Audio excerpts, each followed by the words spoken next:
الصلاة والسلام على سيد الأنبياء والمرسلين أما بعد فأعوذ بالله من الشيطان الرجيم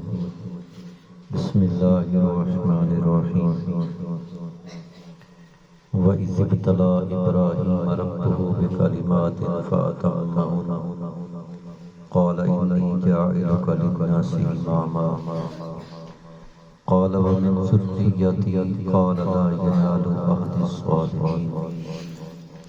صدق الله مولانا العظيم وقال النبي صلى الله تعالى عليه وسلم يؤم القوم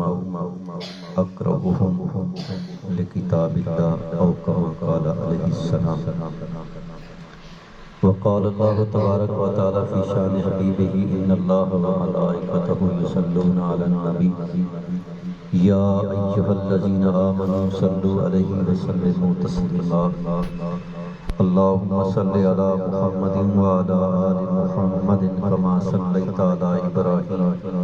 وعلى آل إبراهيم إنك حميد مجيد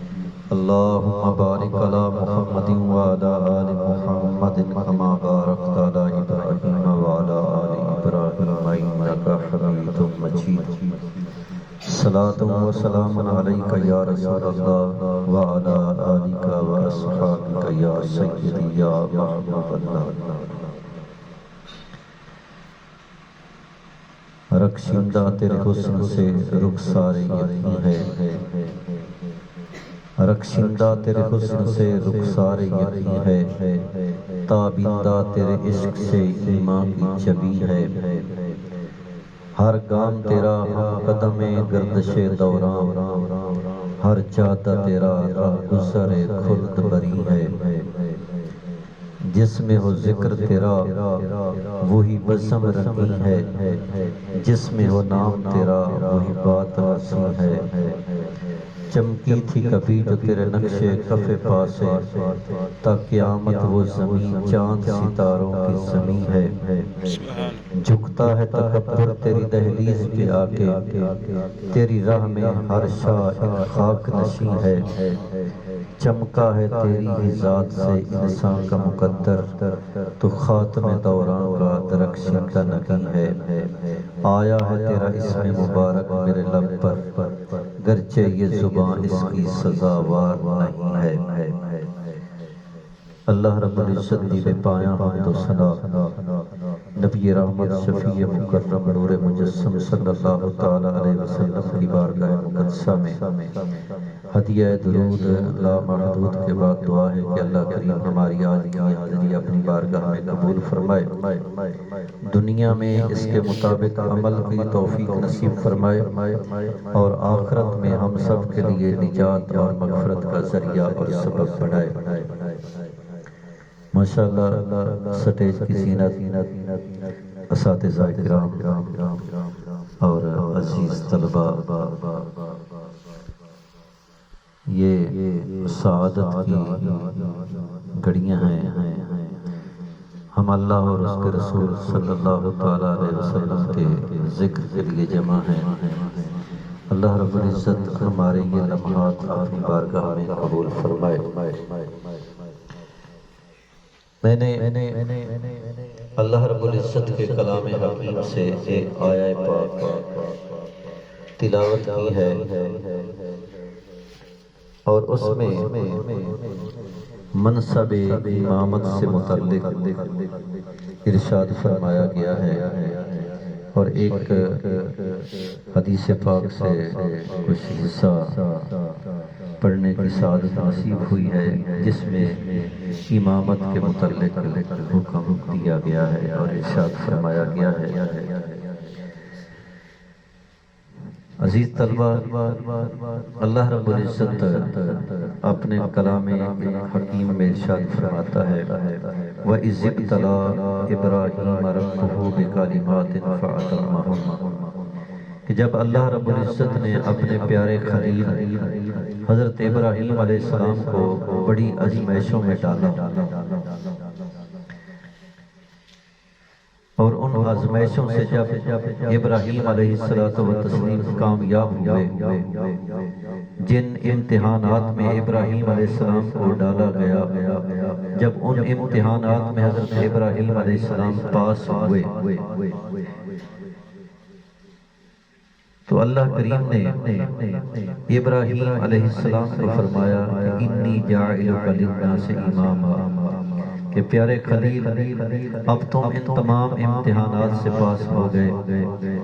جو میں نے تم کو حکم دیے وہ تم نے پورے کر دیے، اب میں تمہیں امام بناتا ہوں۔ اور یہ بھی یاد رہے کہ ابراہیم علیہ السلام اللہ کے خلیل ہیں۔ آپ کے بارے میں علماء نے لکھا ہے کہ آپ سے پوچھا گیا کہ کیف کنت خلیلا، کہ اے پیارے ابراہیم آپ خلیل کیسے بنے؟ تو آپ نے فرمایا کہ بذلت نفسی للنیران، کہ میں نے اپنا آپ نار نمرود میں ڈال دیا۔ بذلت نفسی للنیران وولد للقربان، میں نے اپنے بیٹے کو رب کی رضا کے لیے اس کے راستے میں قربان کر دیا۔ ومالی للضیفان، اور میں نے اپنا مال اللہ کی طرف سے آنے والے مہمانوں پر صرف کر دیا، تو اللہ نے مجھے اپنا خلیل بنا دیا۔ تو جب آپ خلیل بنے تو اللہ نے آپ کو پھر منصب امامت عطا فرمایا۔ بڑی بڑی آزمائشوں سے جب ابراہیم علیہ السلام گزرے تو یہ ابراہیم علیہ السلام کو ایک منصب عظیم اللہ رب العزت نے عطا فرمایا، اور اس منصب عظیم کا نام ہے امامت۔ انی جاعلک للناس اماما، پیارے خلیل ہم آپ کو اب امام بناتے ہیں للناس، لوگوں کے لیے۔ اب اللہ رب العزت نے اپنے خلیل کو کائنات میں جو سب سے بڑا منصب تھا، اس منصب کا نام منصب امامت، وہ عطا فرمایا۔ اگر کائنات میں منصب امامت سے بڑا کوئی اور منصب ہوتا، نبوت تو اللہ نے آپ کو عطا فرمائی، رسالت عطا فرمائی، اور اس کے بعد اللہ رب العزت نے جو منصب امامت آپ کو عطا فرمایا، اگر کائنات میں اس سے بڑھ کر کوئی اور بڑا منصب ہوتا تو اللہ اپنے خلیل کو وہ عطا فرماتا۔ اللہ نے سب سے بڑا منصب جو کائنات میں منصب امامت ہے وہ اپنے خلیل کو عطا فرمایا۔ فرمایا انی جاعلک للناس اماما، پیارے خلیل تم نے سارے امتحانات پاس کیے، اب ہم آپ کو لوگوں کا امام بناتے ہیں۔ اب ابراہیم علیہ السلام اگر سمجھتے کہ یہ منصب کوئی اتنا اعلیٰ منصب نہیں ہے تو پھر آپ اپنی اولاد کے لیے دعا نہ کرتے، یہ کہتے کہ چلو پروردگار تو نے مجھے تو یہ منصب امامت عطا فرما دیا ہے، میں تو اپنی اولاد کے لیے بادشاہت کا سوال کروں گا، اقتدار کا سوال کروں گا، ہرگز ایسا نہیں۔ عرض کی پروردگار ومن ذریتی، پروردگار مجھے اس منصب سے نوازا ہے تو میری اولاد میں بھی یہ منصب امامت جاری و ساری فرما۔ اللہ کریم نے فرمایا کہ لا ینال احد الظالمین، کہ پیارے خلیل تیری امت میں یہ منصب امامت جاری و ساری تو رہے گا، لیکن جو ظالم ہوگا اس کو میں منصب امامت عطا نہیں فرماؤں گا۔ جو اللہ اور اس کے رسول کی حدوں کو توڑنے والا ہوگا اسے یہ منصب امامت نہیں دیا جائے گا۔ منصب امامت اسے دیا جائے گا جو اللہ اور اس کے رسول کی حدود کی پاسداری کرنے والا ہوگا۔ تو یہ منصب امامت بڑی ازمائشوں کے بعد ابراہیم علیہ السلام کو اللہ نے عطا فرمایا۔ پھر ابراہیم علیہ السلام نے اس منصب کی دعا اپنی اولاد میں بھی کی، اور اللہ رب العزت نے آپ کی اولاد سے ہی امام الانبیاء کو پیدا فرمایا۔ تو یہ منصب امامت کوئی چھوٹا منصب نہیں۔ الحمدللہ آپ سے ہی نکلنے والے حفاظ، قراء اور علماء اس منصب پر آنے والے ہیں۔ ایک وقت آئے گا کہ آپ کسی مسجد کے خطیب ہوں گے، ایک وقت آئے گا آپ کسی مسجد کے امام ہوں گے، آپ اس منصب عظیمہ اور اس منصب جلیلہ پر فیض ہوں گے۔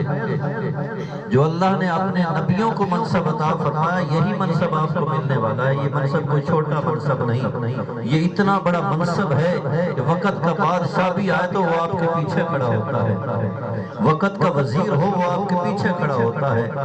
وقت کا کوئی شہنشاہ ہو تو آپ کے پیچھے کھڑا ہوتا ہے۔ اس لیے یہ منصب سب سے بڑا منصب ہے، اس منصب سے بڑا کوئی منصب نہیں جس منصب کے لیے آپ کوشاں ہیں اور یہ دین سیکھ رہے ہیں۔ یہ دین کی ہی برکت ہے اور اس دین کا ہی اعجاز ہے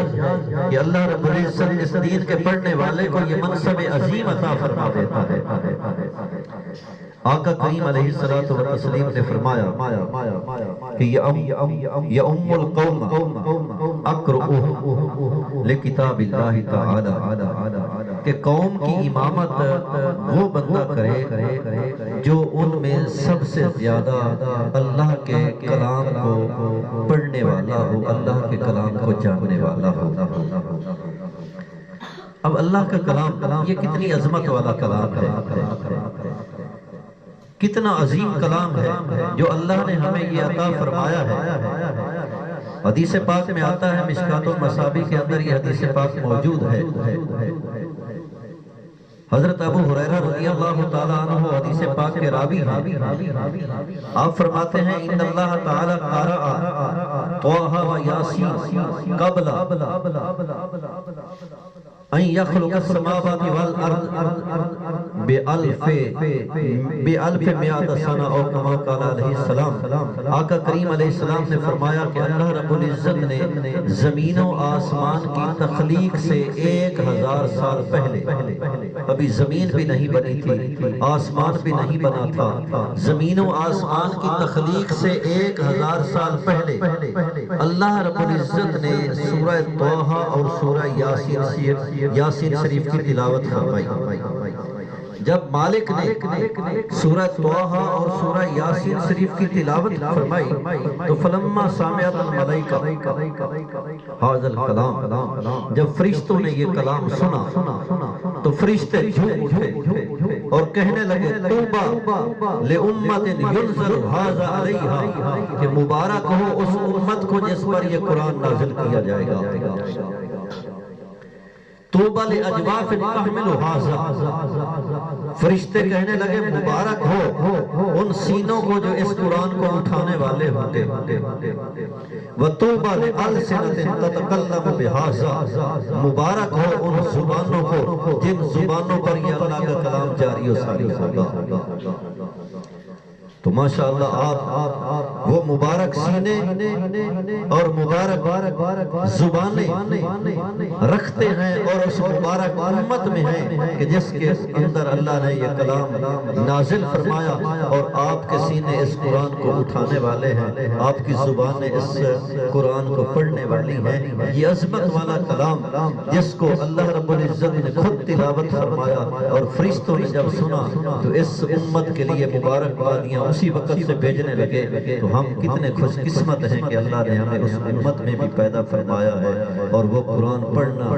اور قرآن سیکھنا اور اپنے سینوں میں محفوظ رکھنا بھی نصیب فرمایا ہے۔ ہم کتنے قسمت والے اور کتنے مقدر والے ہیں۔ عزیز طلبہ، آقا کریم علیہ السلام نے فرمایا کہ قوم کی امامت وہ فرمائے کہ جو ان میں سب سے زیادہ اللہ کے کلام کو جاننے والا ہو، اللہ کے قرآن کو پڑھنے والا ہو۔ قرآن مقدس میں ایک واقعہ ہے، واقعہ کی تفصیل میں نہیں جاتے، صرف اس کی طرف اشارہ کرتے ہوئے آگے گزر جائیں گے۔ واقعہ یہ ہے کہ سورہ نمل شریف میں حضرت سلیمان علیہ السلام نے جب ملک سبا کی ملکہ کو اپنی طرف آتے دیکھا، ملاحظہ فرمایا کہ ملکہ بلقیس سلیمان علیہ السلام کی طرف آ رہی ہے تو آپ اپنی مجلس میں موجود سب سے فرماتے ہیں کہ کون ہے جو ملکہ سبا کے آنے سے پہلے پہلے اس کا تخت میری بارگاہ کے اندر لے کے آ جائے۔ اب جن کھڑا ہوا، قال افریت من الجن، افریت نامی جن کھڑا ہوا اور کہنے لگا میں لے آتا ہوں۔ پوچھا کتنی دیر میں لے آئے گا؟ کہا آپ کی مجلس کے ختم ہونے سے پہلے آپ کی بارگاہ میں حاضر کر دوں گا۔ فرمایا نہیں، اتنی دیر ہمیں منظور نہیں ہے۔ اب اصل میں مقصد یہ تھا کہ اگر جن لے آتا تو پھر انسان کی عظمت کا ظہور کیسے ہوتا، ایک بندے کی قوت و طاقت کا احساس کیسے ہوتا۔ جن کی قوت تو لوگ پہلے بھی مانتے تھے اور کہتے تھے کہ جنوں کو اللہ نے غیب کا علم بھی عطا فرما رکھا ہے اور جنوں کو بڑی طاقت عطا فرما رکھی ہے، اگر یہاں پر بھی جن بازی لے جاتا تو پھر انسان کی عظمت پر حرف آتا۔ اصل میں انسان کی عظمت کا ظہور کرنا مقصود تھا، اسی لیے حضرت سلیمان علیہ السلام نے فرمایا نہیں، ہمیں یہ دیر منظور نہیں ہے، کوئی اور ہو جو اس سے جلدی لے کے آئے۔ تو قال الذی عنده علم من الکتاب، تو پھر ایک شخص کھڑا ہوا جس کے پاس ساری کتاب کا علم نہیں تھا، کتاب کا کچھ علم تھا، کچھ کتاب کو جاننے والا تھا، اور وہ قرآن کا جاننے والا نہیں تھا، پہلی کتابوں کا عالم تھا، پہلی کتابوں کا جاننے والا تھا۔ وہ کھڑا ہوا، اس نے کہا میں لے آتا ہوں۔ پوچھا کتنی دیر میں لے آئے گا؟ عرض کی کہ 1 گھنٹہ نہیں، 2 گھنٹے نہیں، 5 منٹ نہیں، بس اتنی دیر میں لے آؤں گا کہ آپ اپنی آنکھ کو جھپکے تخت آپ کے سامنے ہوگا۔ اب کتنا سفر ہے، سینکڑوں میلوں کا سفر ہے، اور وہاں سے اتنا بھاری بھرکم تخت لے کے آنا کوئی آسان بات تو نہیں تھا۔ لیکن حضرت سلیمان علیہ السلام کی بارگاہ میں بیٹھنے والا یہ حضرت آصف بن برکھیہ اللہ کا بندہ آنکھ جھپکنے میں وہاں سے اس تخت کو لے آتا ہے، اور کس طاقت پر لے آتا ہے؟ کیونکہ اس کے پاس کتاب کا علم تھا۔ الحمدللہ ہمارے پاس اللہ کا قرآن ہے، لیکن چونکہ ہمارے پاس وہ عمل نہیں رہا، عمل میں ہم تھوڑے سے پیچھے ہٹ گئے۔ اللہ کا قرآن وہی ہے، اللہ کا کلام وہی ہے، اس کی قوت و طاقت وہی ہے جس کے بارے میں اللہ کریم فرماتا ہے کہ اگر پہاڑوں پر بھی نازل کر دیتے تو وہ اس کی ہیبت سے رائی بن جاتے، ریزہ ہو جاتے، پھٹ جاتے۔ اس کی ہیبت تو آج بھی وہی ہے، لیکن چونکہ ہمارے اندر سے وہ عمل والی قوت کمزور ہو گئی ہے، ہمارا عمل نہیں رہا، تو اس لیے ہم اس سے کما حقہ فائدہ نہیں اٹھا سکے۔ تو عزیز طلبہ، اللہ کا کلام وہ ہے جو اتنی عظمت کا حامل ہے۔ اللہ کریم کے محبوب اقدس صلی اللہ تعالیٰ علیہ وسلم فرماتے ہیں کہ قوم کی امامت وہ کرے کہ جس کو اللہ نے قرآن پاک کا زیادہ علم عطا فرمایا ہو، جو قرآن کا زیادہ پڑھنا والا ہو۔ اب جو شخص جتنا قرآن کا عالم ہوتا ہے اس کو اتنا بڑا منصب امامت عطا کیا جاتا ہے۔ پھر امامت کی بھی 2 قسمیں ہیں، ایک ہے امامت صغرا اور ایک ہے امامت کبریٰ۔ امامت صغرا یہی ہے جو مسجدوں کی امامت ہے، اور امامت کبریٰ وہ ہے کہ جو امت کی امامت ہے سیاسی اور سماجی طور پر۔ تو آپ نے سیاسی اور سماجی طور پر بھی اپنے آپ کو مضبوط کرنا ہے، اور اس کے ساتھ ساتھ آپ نے اپنی اس امامت کے لیے بھی اپنے آپ کو تیار کرنا ہے، کیونکہ ہماری مساجد کے اندر جب ایک اچھا عالم دین ہوگا، ایک اچھا قاری ہوگا، ایک اچھا حافظ ہوگا، تو ہمیں دوسروں کی طرف دیکھنے کی ضرورت نہیں ہوگی، ہمارا اپنا سرمایہ ہمارے پاس موجود ہوگا۔ اور اس قرآن کی کتنی عظمت اور شان ہے۔ بخاری شریف میں حدیث پاک ہے، آقا کریم علیہ الصلوۃ والتسلیم کے ساتھ غزوہ احد میں شہید ہونے والے صحابہ کرام کی جب تدفین کا وقت آتا ہے تو آقا کریم علیہ الصلوۃ والتسلیم نے اجتماعی قبریں کھودنے کا حکم ارشاد فرمایا۔ ایک قبر میں 2 صحابہ کرام کو دفن کیا گیا۔ اب ذرا اندازہ کرنا کہ یہ کتنی عظمت والے لوگ تھے۔ پیارے مصطفیٰ کریم علیہ الصلوۃ والتسلیم کے دست اقدس پر بیعت کی ہے، حضور سے کلمہ پڑھا ہے، براہ راست اپنی نگاہوں سے چہرہ مصطفیٰ کو دیکھا ہے، آقا کریم علیہ الصلوۃ والتسلیم کے چہرہ انور کی زیارت کی ہے، اور پھر اپنی جان بھی رب کی بارگاہ میں پیش کر دی ہے، فی سبیل اللہ شہید بھی ہو گئے ہیں، لیکن اس کے باوجود جب شہادت ہو جاتی ہے، تدفین کا وقت آتا ہے، قبریں اجتماعی طور پر کھودی گئیں، دو صحابہ کرام کو ایک ایک قبر کے اندر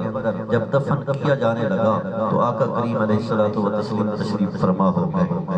پیارے مصطفیٰ کریم علیہ الصلوۃ والتسلیم جب دو صحابہ کرام جو شہید ہو چکے ہوتے ان کو آپ کی بارگاہ میں تدفین کے لیے پیش کیا جاتا تو پیارے مصطفیٰ کریم علیہ الصلوۃ والتسلیم پوچھتے کہ ایہم اکرم، کہ ایہم اکرم، کہ ان میں سے کون زیادہ اللہ کے قرآن کا پڑھنے والا تھا، ان میں سے قرآن کس کو زیادہ آتا تھا؟ فَإِذَا أُشِيرَ إِلَىٰ أَحَدِهِمَا، جب ان دونوں میں سے کسی ایک کی طرف اشارہ کیا جاتا کہ ان دونوں میں سے اس کو قرآن زیادہ ہوتا ہے تو آقا کریم علیہ الصلوۃ والتسلیم قدمہ فی اللحد، آقا کریم علیہ الصلوۃ والتسلیم جس کو قرآن زیادہ آتا ہوتا اس کو لحد کے اندر پہلے اتارتے اور دوسرے کو بعد میں دفن کیا جاتا۔ حالانکہ یہ کتنی عظمت والے لوگ تھے، قیامت تک کسی کو یہ عظمت نصیب نہیں ہو سکے گی، نہ ویسی شہادت کسی کو نصیب ہو سکے گی، نہ وہ عظمت کسی کو نصیب ہو سکے گی جو ان ہستیوں کو اللہ نے عطا فرمائی۔ لیکن اس کے باوجود پیارے مصطفیٰ کریم علیہ السلام فرماتے کہ ان میں سے قرآن کس کو زیادہ آتا، جس کو قرآن زیادہ آتا ہوتا اس کو قبر میں پہلے دفن کرتے، پہلے داخل فرماتے۔ کیوں؟ تاکہ اس کی برکت سے قبر کے اندر کشادگی بھی ہو جائے، قبر کے اندر نور بھی آ جائے۔ تو اللہ کا قرآن یہ وہ نور ہے جو اللہ نے ہمیں عطا فرمایا ہے۔ ہم خوش قسمت ہیں، ہمارے سینے مبارک ہیں جن سینوں میں اللہ نے ہمیں اپنا یہ کلام عطا فرمایا ہے۔ آقا کریم علیہ الصلوۃ والتسلیم نے ارشاد فرمایا کہ ثلاثۃ من کن فیہ وجد بہن حلاوۃ الایمان، کہ جس بندے کے اندر تین چیزیں ہوتی ہیں نا اس کو اللہ لذت ایمان نصیب فرماتا ہے۔ تین چیزیں جس میں ہوتی ہیں اس کو اللہ لذت ایمان نصیب فرماتا ہے۔ پہلی چیز کیا ہے؟ فرمایا کہ وہ شخص اللہ اور اس کے رسول سے سب سے بڑھ کر محبت کرنے والا ہو، جتنی محبت اللہ سے کرتا ہو اور اللہ کے رسول سے کرتا ہو ویسی محبت کسی سے نہ کرتا ہو، سب سے بڑھ کر اللہ اور اس کے رسول سے محبت کرنے والا ہوگا تو اللہ رب العزت اس بندے کو لذت ایمان عطا فرما دیتا ہے۔ تو الحمدللہ آپ بھی اللہ اور اس کے رسول سے محبت کرنے والے ہیں، اللہ اور اس کے رسول سے محبت کرنے والے ہیں۔ اللہ کی محبت بھی ہمارے دلوں میں موجود ہے، اللہ کے رسول کا پیار بھی ہمارے دلوں میں موجود ہے، اور یہی پیار ہمارا سرمایہ ہے، یہی پیار ہمارا سرمایہ ہے، مایہ حیات ہے۔ اور پھر آقا کریم علیہ السلام نے فرمایا دوسرا وہ بندہ کہ جو کسی بندے سے اللہ کے لیے محبت کرتا ہے اس بندے کو بھی اللہ کریم لذت ایمان نصیب فرماتا ہے۔ کسی بندے سے اس لیے محبت کرتا ہے کہ یہ اللہ کا فرما بردار بندہ ہے، کسی بندے سے اس لیے محبت کرتا ہے کہ یہ رسول اللہ کا وفادار بندہ ہے۔ تو جب کوئی کسی سے اس لیے محبت کرتا ہے کہ یہ اللہ اور اس کے رسول کا وفادار اور فرما بردار بندہ ہے تو یہ محبت بھی کل قیامت والے دن بندے کے لیے ذریعہ نجات بن جائے گی، اور جس بندے کے اندر یہ چیز پائی جائے گی اللہ رب العزت اسے لذت ایمان نصیب فرما دیتا ہے۔ اور تیسرا وہ بندہ جس کے دل میں اسلام اتنا پختہ اور راسخ ہو جائے اسلام اس بندے میں اتنا مضبوط ہو جائے، اس کا ایمان اتنا کامل ہو جائے کہ آگ کے اندر جانا اس کو آسان لگے، لیکن اسلام کے اصولوں سے پیچھے ہٹنا اور اسلام سے بغاوت کرنا اس بندے کو زیادہ مشکل لگے۔ جب کسی کے دل کی کیفیت یہ ہو جائے کہ آگ میں جل جانا اسے آسان لگے اور اسلام سے بغاوت کرنا اسے مشکل لگے، تو اس بندے کو بھی اللہ رب العزت لذت ایمان نصیب فرما دیتا ہے، لذت ایمان نصیب فرما دیتا ہے۔ تو ماشاءاللہ اللہ نے آپ کو عظیم اساتذہ عطا فرمائے ہیں، عظیم جامعہ عطا فرمایا ہے جس میں آپ پڑھ رہے ہیں۔ یہ ہمارا سرمایہ ہے، یہ استاد ہمارا سرمایہ ہے، ہمارے سروں کے تاج ہیں، اور یہ ادارہ ہمارے ماں کی طرح ہے۔ ہمارے بزرگوں کا یہ طریقہ ہوا کرتا تھا کہ مدرسہ ان کا وطن ہوتا تھا، کاغذ ان کا کفن ہوتا تھا، اور قلم ان کی تلوار ہوتی تھی، اور اس عمل میں مسلسل چلتے رہنا ان کا جہاد ہوتا تھا۔ تو الحمدللہ ہم انہیں بزرگوں کے طریقے پر چلنے والے ہیں۔ یہ مدرسہ ہماری ماں کی طرح ہے، جیسے ماں اپنے بچے کو پال کر جوان کرتی ہے، اسی طرح سے یہ مدرسہ ہمیں روحانی طور پر پال کر جوان کرتا ہے۔ اور اساتذہ اس باپ کی طرح ہوتے ہیں جو ہر وقت محنت مزدوری کر کے اپنی اولاد کی ضروریات کو پورا کرنے کی کوشش کرتا ہے۔ یہ اساتذہ دن رات آپ کے لیے کوشاں رہتے ہیں کہ آپ کی تربیت اچھی ہو جائے، آپ کی تعلیم اچھی ہو جائے، آپ زیادہ پڑھنے والے بن جائیں، آپ دنیا میں سب سے آگے نکلیں۔ یہ ہر استاد کی خواہش ہوتی ہے کہ میرا طالب علم، میرا بیٹا، میرا شاگرد یہ سب سے آگے چلا جائے۔ تو اس لیے آپ سب نے نہایت لگی کے ساتھ پڑھنا ہے، اپنی تعلیم پر توجہ دینی ہے۔ اور دوسرا ہمارے ایک اس بیان کا حصہ تھا کہ ہمارے عظیم بیٹے جس دنیا سے چلے گئے، استادوں کے شاگرد بھی ہیں، بیٹے کی طرح تھے، اللہ نے ان کو شہادت کی موت عطا فرمائی، وہ دنیا سے چلے گئے۔ تو میں ان کے لیے بہادر شاہ ظفر کی زبانی ایک درد کا اظہار کرتا ہوں کہ بہادر شاہ ظفر نے کہا تھا کہ نہ کسی کی آنکھ کا نور ہوں، نہ کسی کے دل کا قرار ہوں، نہ کسی کی آنکھ کا نور ہوں، نہ کسی کے دل کا قرار ہوں، جو کسی کے کام نہ آ سکے میں وہ مجھتے غبار ہوں۔ میرا رنگ روپ بگڑ گیا، میرا یار مجھ سے بچھڑ گیا، میرا رنگ روپ بگڑ گیا، میرا بیٹا مجھ سے بچھڑ گیا، جو چمن کے خزاں سے اجڑ گیا میں اسی کی فصل بہار ہوں۔ اے فاتحہ کوئی آئے کیوں، کوئی آ کے چار پھول چڑھائے کیوں، کوئی آ کے شمع جلائے کیوں، میں وہ بے کسی کا مزار ہوں، نہیں ہوں میں نغمہ جاں فضا، مجھے سن کے کوئی کرے گا کیا، میں بڑے پروکری ہوں صدا، بڑے دکھی کی پکار ہوں۔ تو اللہ رب العزت ہمارے اس عظیم بیٹے کو اپنے جوار رحمت میں جگہ نصیب فرمائے۔ بیٹا آپ نے ہمیشہ